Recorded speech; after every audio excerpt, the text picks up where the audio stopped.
Simple উৎপাদক করার পূর্বে তোমাকে এই ধরনের উৎপাদক করার পূর্বে তোমাকে চিন্তা করতে হবে অঙ্কটা প্লাসের না মাইনাসের।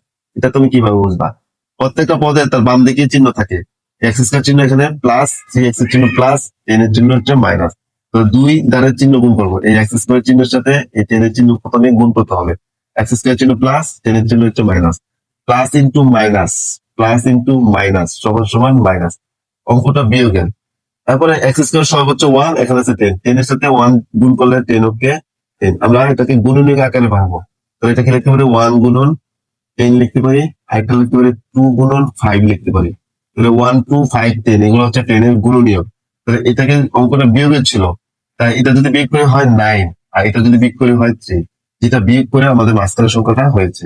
তা আমরা এটা কি লিখতে পারি এক্স স্কোয়ার, তাহলে বড় সংখ্যা কোনটা? এটা। তো 5x টা হবে প্লাস 5x আর এই 2টা হবে মাইনাস 2y 2x, এই মাইনাস 10। এতটুকু জায়গা আমরা কমন নিব। x কমন নিলে x প্লাস 5 মাইনাস 2 কমন নিলে x প্লাস 5, এতটুকু জায়গায় এটা আমরা কমন নিলে দেখতেছে x প্লাস 5 আর দেখতেছে x মাইনাস 2 আনসার।